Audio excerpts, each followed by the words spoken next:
We're gonna start with a little bit less than 3 pounds of chuck pot roast.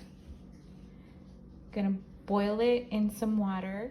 Next, we're gonna take 6 garlic cloves, 2 bay leaves, 1 whole onion, and we're gonna cover up the meat with the water in a pot like that.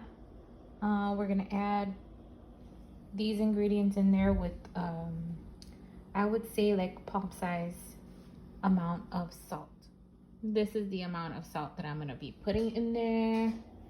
I really don't measure, just like that. And then we're gonna add our garlic, bay leaves, onion. We're gonna let that cook for like about an hour, and then we'll be back to do the rest. Okay, so it's been about an hour since the meat has been cooking, and I'm just gonna de-seed the chiles right now. You're gonna need 2 chile pasilla,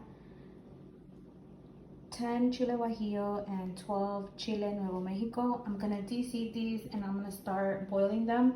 You're also gonna need like 5 chile arbol, but I don't have those right now, so I'm gonna go real quick get them. Okay, now I'm gonna toast 1 tablespoon of sesame seeds. I'm gonna toast them for like 3 to 5 minutes, moving them around just so they could get a little bit toasty. I'm gonna add these to my chiles right now. About this much cinnamon and this much ginger.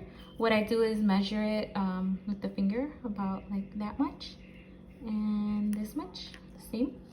And then we're gonna put those along with the sesame seeds together with the chiles that are still marinating. And then we're gonna add, I did peel the ginger. We're gonna add the ginger, the cinnamon, and the chiles that are just about ready.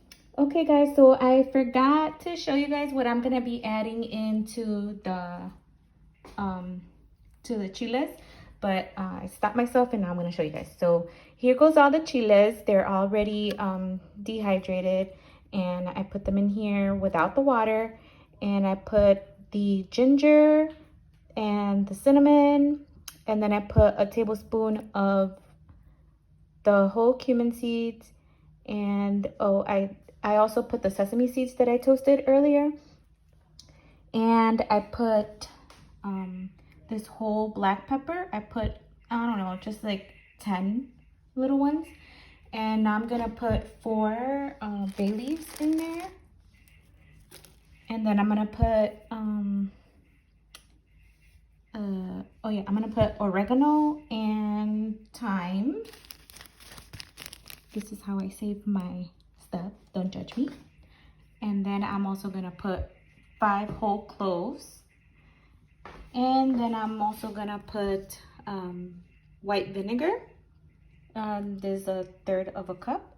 It's not all the way full, but I really don't measure, but I'm measuring it right now for you guys to see. And then I'm gonna put salt to our taste. All right, so now I'm gonna grab one of these cup measures, and I'm gonna measure out about 2 cups of the beef broth, and then I'm gonna be adding them into the chiles. So then we're gonna mix them up. So try not to add that much salt because this already has some salt, so you don't want it to be too salty. And then I forgot to mention that the garlic cloves and the onion that we were cooking the beef in, I did add some more water into the beef because it was running low.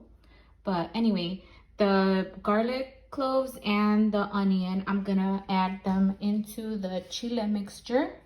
And I'm gonna, now that I am done mixing all the chiles, and then I'm gonna strain it and then put it in here. I forgot to tell you guys, I did take out the bay leaves.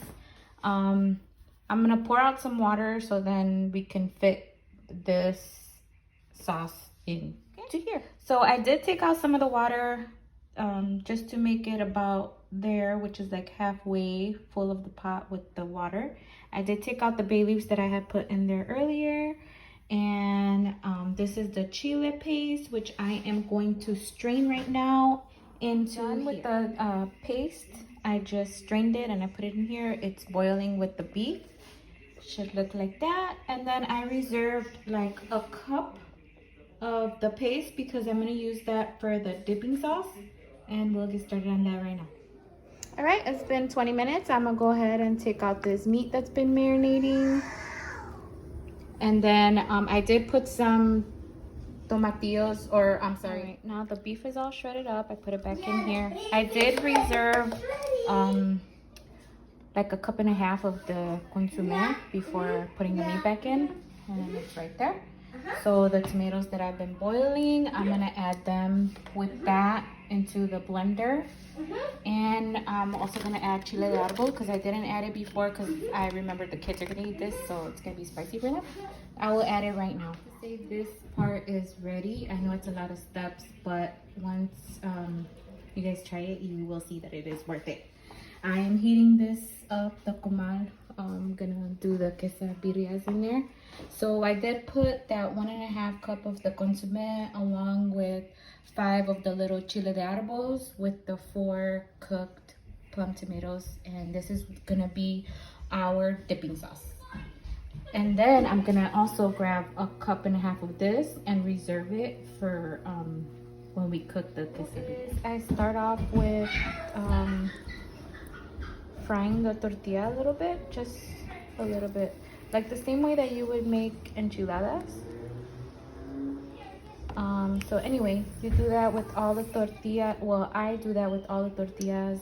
I put them on the side, and then later I'm gonna put them in that consomme, and then I'm gonna put them on here. What I'm doing is I'm adding the oil from what I fry the tortillas with onto the comal, and then I put the tortillas. I dipped 2 of them in the consomme so I can show you guys. This one I put some of the carne in there, and this one I am going to do the same. And then I'm gonna add some cheese, and then I'm gonna put it again on here. Okay, you can see they are frying now. The quesadilla cheese with the birria. I'm gonna put them over. We are done. Cheesy. Put the cilantro and the onion in there. Some limon and the spicy consomme on the side.